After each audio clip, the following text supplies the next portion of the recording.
Hello friends, welcome to my channel beauty and hair styles. आज हमारी class है 15 जिसमें हम करेंगे रिबॉन्डिंग एंड स्मूथिंग के बारे में कि रिबॉन्डिंग और स्मूथिंग क्या होती है।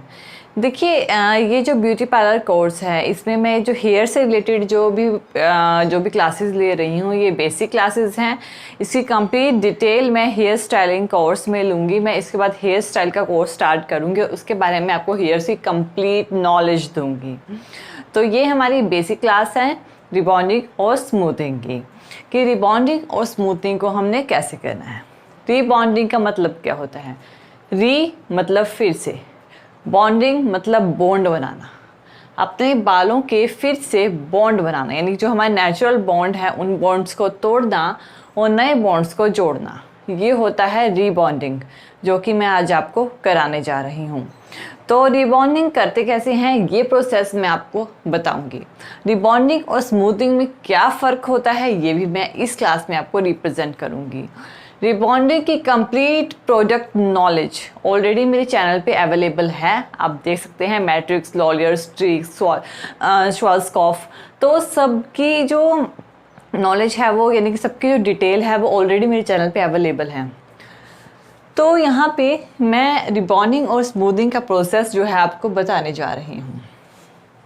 सबसे फर्स्ट स्टेप रिबॉन्डिंग करते वक्त क्या होता है, मैं पहले ही बता रही हूँ कि मैं हेयर से रिलेटेड जो कोर्स है वो स्टार्ट करूँगी। उस कोर्स से मैं हेयर की आपको कंप्लीट नॉलेज दूँगी, ठीक है।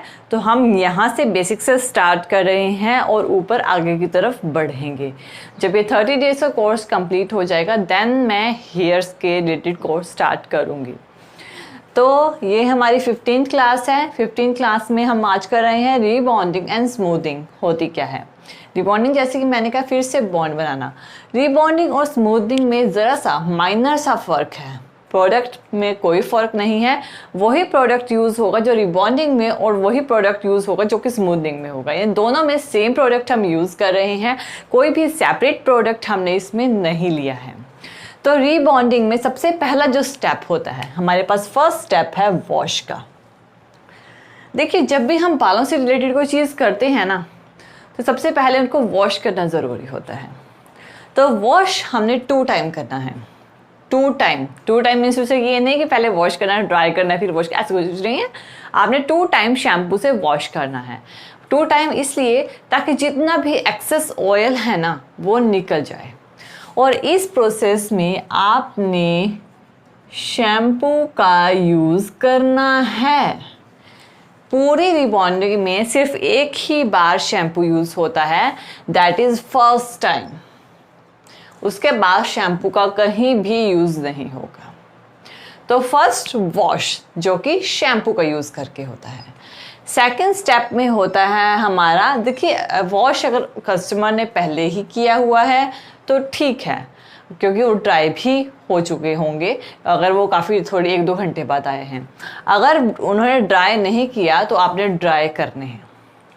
ड्राई के बाद नेक्स्ट स्टेप आता है आपका स्ट्रेट का। आपने आयरनिंग यानी कि स्ट्रेटनर की हेल्प से हेयर्स को ड्राई करके स्ट्रेट करना है। 100% ड्राई होने चाहिए, यानी जब ड्रायर से आप ड्राई करोगे तो आपके बाल 100% ड्राई होने चाहिए। अब आपने स्ट्रेटनर की हेल्प से स्ट्रेट करना है। स्ट्रेटनर जो होता है अच्छा होना चाहिए, सिरामिक प्लेट का होना चाहिए, तो अच्छे से स्ट्रेट करना है। अब रिबॉन्डिंग और स्मूथिंग में पहला फ़र्क यहीं आ जाता है। फर्स्ट स्ट्रेटनिंग, ये आपकी फर्स्ट टाइम स्ट्रेटनिंग होती है पूरी रिबॉन्डिंग और स्मूथिंग में। अगर आप स्मूथिंग कर रहे हैं तो आप इस स्टेप को स्किप कर सकते हैं। बहुत सारे पर्सन्स ऐसे होते हैं जो स्मूथनिंग करते वक्त इस स्टेप में स्ट्रेट करते हैं, बहुत से पर्सन ऐसे होते हैं जो स्ट्रेट नहीं करते हैं। और अगर आपको स्ट्रेट करने हैं तो आप नॉर्मली मोटे मोटे सेक्शन लेके एक रफ से स्ट्रेट कर सकते हैं स्मूथिंग के लिए। लेकिन रिबॉन्डिंग के लिए आपको एक प्रॉपर स्ट्रेट चाहिए, बहुत ही अच्छे से स्ट्रेट करनी है, पतले पतले सेक्शन लेके स्ट्रेट करना है और बहुत ही अच्छे से स्ट्रेट करना है।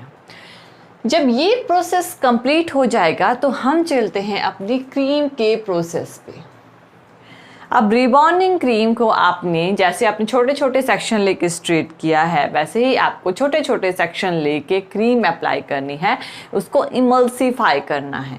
यानी कि आपने क्रीम लगाई, रूट्स पे नहीं लगानी। क्रीम में 1 इंच का गैप जो है रूट से आपने छोड़ना है और देन क्रीम स्टार्ट करनी है। एंड आपने क्रीम अप्लाई करनी है और उसे ऊपर से नीचे लाते वक्त इमल्सीफाई करना है, और इमल्सीफाई करते वक्त उसे नीचे की तरफ लाना है। प्रॉपरली इमल्सिफिकेशन बहुत अच्छी होनी चाहिए। और ये जो प्रोसेस है, ये जो क्रीम का प्रोसेस है, आपका 15 to 20 मिनट्स के अंदर हो जाना चाहिए। इससे ज़्यादा टाइम नहीं लगना चाहिए।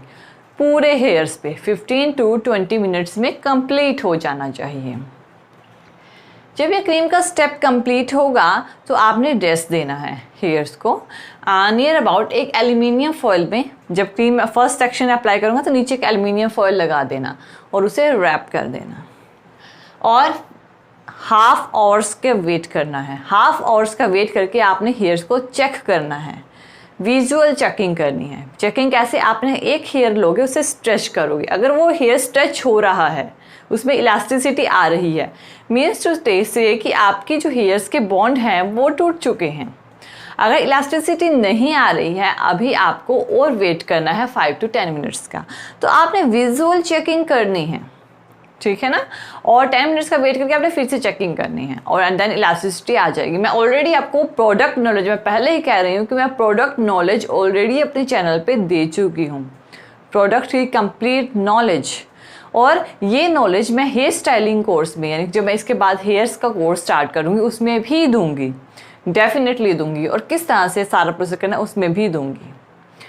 देन क्रीम अप्लाई करने के बाद जब आपके बॉन्ड जो है आपको लगता है टूट गए हैं, तो आपको करना है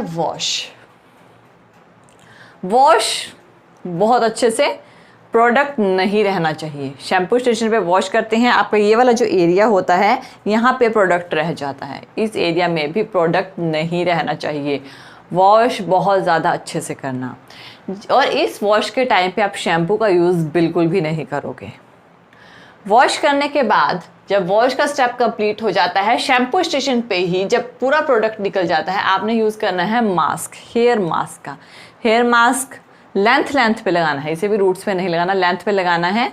मास्क अप्लाई करके छोड़ देना है, और छोड़ने के बाद आपने उसे 5 मिनट बाद फिर से वॉश करना है, और शैम्पू का यूज़ नहीं करना। शैम्पू का सिर्फ एक ही जगह यूज़ होता है, that is first step, only first. ये सारा प्रोसेस बिना शैम्पू के होगा। अब इसके बाद मास्क के बाद 5 मिनट हो जाएंगे, आपने फिर से वॉश करना है। शैम्पू स्टेशन पे ही कस्टमर को रखना है और फिर से वॉश कर देना है। शैम्पू का यूज़ नहीं करना, प्रोडक्ट अच्छे से रिंस आउट कर देना है। नेक्स्ट वॉश के बाद आता है हमारा ड्राई। अब आपने ड्रायर की हेल्प से ड्राई करने हैं हेयर्स को। पहले टॉवल ड्राई कर लीजिए, जब सारे जो पानी है मैक्सिमम वाटर जो है वो निकल जाएगा, तब आपने टॉवल ड्राई करके फिर आपने ड्राई करना है ड्रायर की हेल्प से।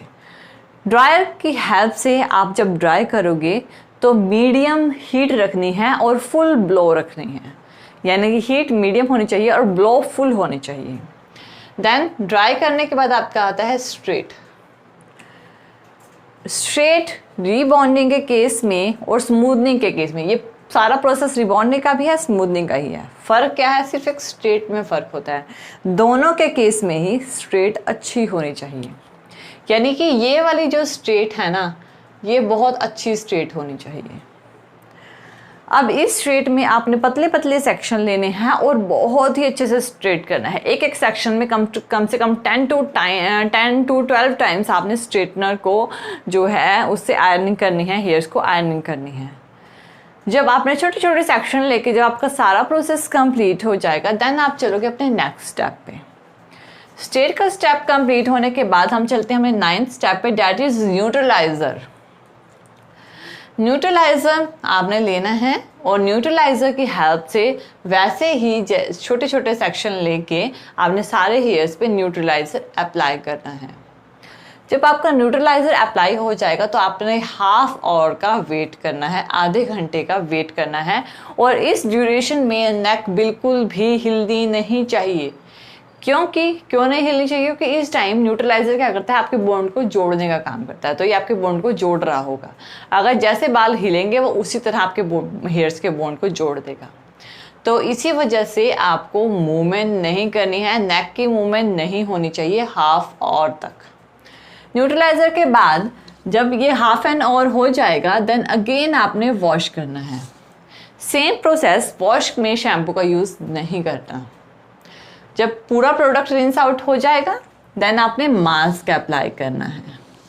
हेयर मास्क आप अप्लाई करोगे, 5 मिनट के लिए शैम्पू स्टेशन पे ही रेस्ट दोगे एंड देन अगेन वॉश करोगे। वॉश के बाद नेक्स्ट स्टेप आता है आपका ड्राई का। अब आपने ड्राई की हेल्प से ड्राई कर देंगे।